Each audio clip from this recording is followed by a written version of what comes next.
Hey, what's up, guys? It's Tommy here. Um, yeah.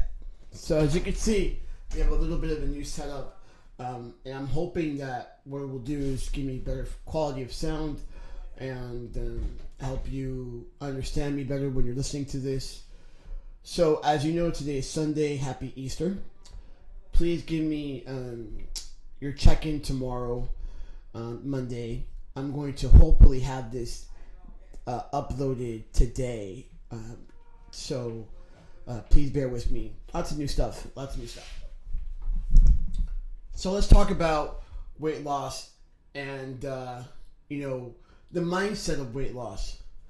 I think I'm gonna start there first because the one thing that I know that has been talked to you guys, to me, has been message to me, excuse me, is you're having a hard time, right? You're missing workouts. Sometimes you don't really feel like going to the gym. The diets, nutrition's always a challenge for everyone. Sometimes you want to eat a whole Domino's pizza. I get all that. I think, not I think, I know. I know that dieting is hard. Okay, I really hate when anybody tries to oversimplify that. It is not easy to figure out what works for you. It takes a lot of patience. It takes time. And it takes consistency. And then it's disheartening when you've worked out the entire week, you ate the best you can, and then the scale doesn't move either backwards or forwards. Right? So, and I've been there. I've actually dieted for 4 weeks in a row, and the scale not move one bit. So, to me, the scale is not always the best metric to use when you are dieting. Actually, I would say the scale for me is the worst metric to use. In my personal experience of that, it could really, really mess with my mind, and it can make me rather obsessive. So sometimes the scale really does lie to me. The best way that I have found to help me is when I take my own body fat or I take pictures at the same time of day in the same underwear or similar underwear and stuff like that. So that way I can really know. And even so, I know very much in bodybuilding, especially when I started to compete, that like you can weigh something in the morning, have a slice of pizza or some bread or something, and all of a sudden start retaining your water and you can't see your abs anymore. So it could literally change that quickly. So aesthetics is not always the best motivation for fitness to me. Sometimes it's my motivation lies from maybe getting to beat a pull up record or trying to deadlift a little heavier or something a little more I don't know, something less aesthetic and more fitness related. So that can actually really make me allow me to move forward. Now, I know that you're not me and I'm not you. I'm just trying to relate. So don't take this as like, oh, you have to be like me. You don't have to be like me. I want you to be better than me if you can be, but you definitely don't have to be like me. So don't take it like that. Now, moving on. So when we're going to the mindset of fitness and weight loss, we have a lot of people in the fitness industry that can make you really feel like you're just not. You're like crap, right? They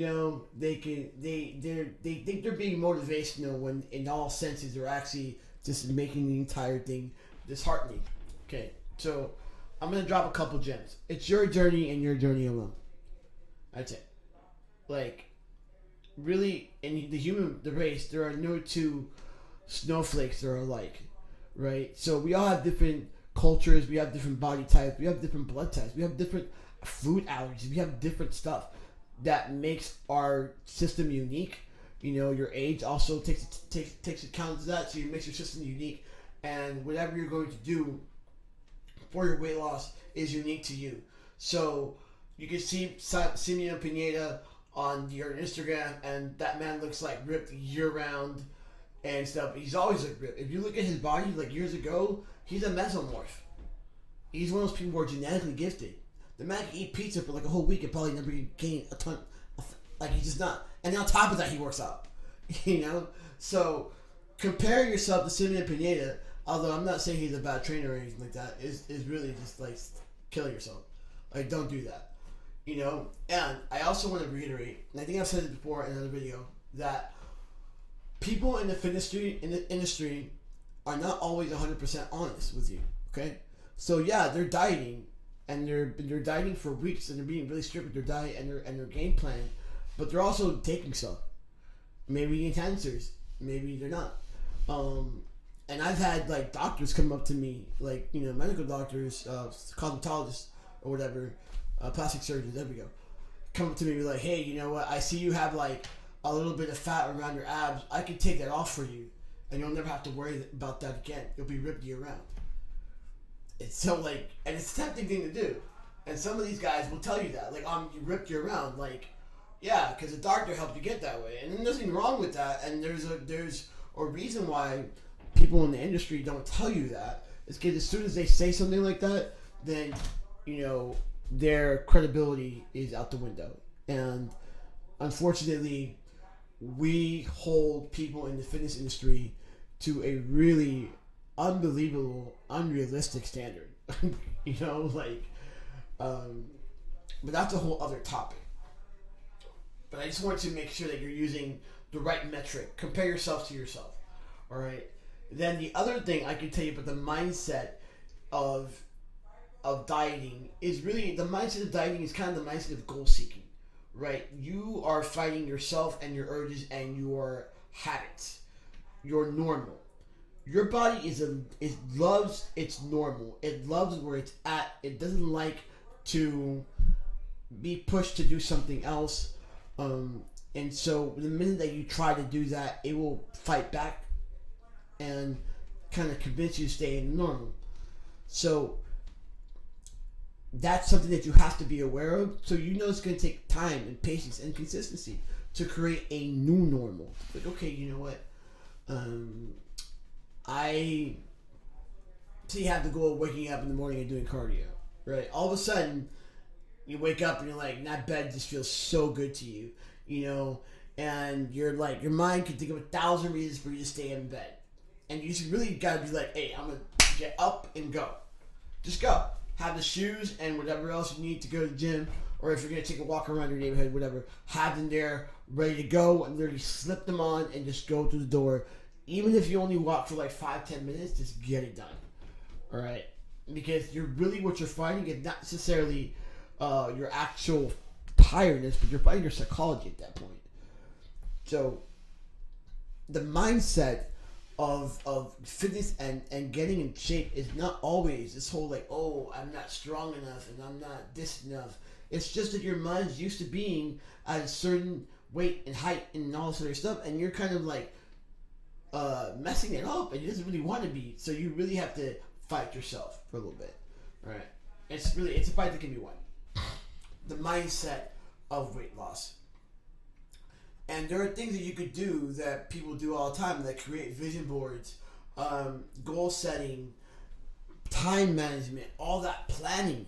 It helps to get to your fitness goals too. It doesn't only help to get the new house, the new car, or past the class you want to go to or anything like that. It helps for your vision board. Your fitness goals too. So think about that. I know that for myself, I've put a vision board for when I'm going to compete, and it's helped me compete and get there and do well in my competitions. So I invite you to do the same. Now, when you eat this, not that, last time I believe I touched on carbohydrates, and I kind of told you like potatoes was better than rice, oatmeal and stuff like that. So let's talk about proteins, right? So proteins, we got steak. So we got red meat, we got chicken, we got white fish or fish, we got turkey, we got cottage cheese, Greek yogurt, all sorts of like delectables, correct?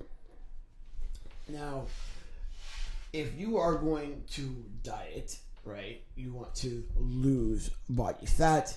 You want to have protein that's high in bioavailability, meaning that your body's going to use it, and low in calories. All right. So, for example, fish would be a great protein source. It's absorbed quickly by the body.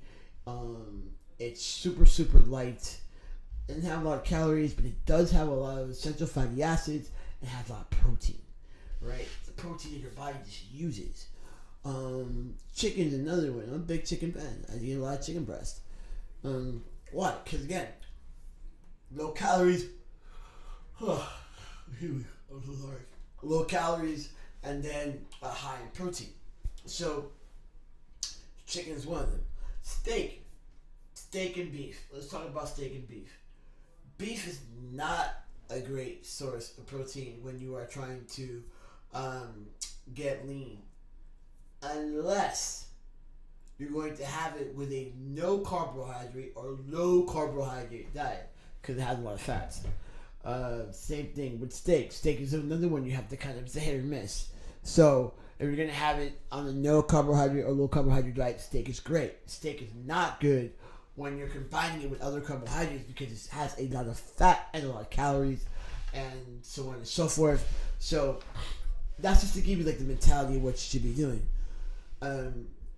So if you decide you're going to go out to dinner and you're not going to have any bread or rice or anything like that, I love to have a steak salad. You know, put some salad in my steak. Love it. I don't know, something about that really, I love the taste, and I don't feel hungry afterwards. So I hope that this helps. I hope that this video went kind of long. I'm so sorry. But I hope this helps. I hope you have a great week, and I hope to hear from you guys soon during your check-ins. Happy Easter.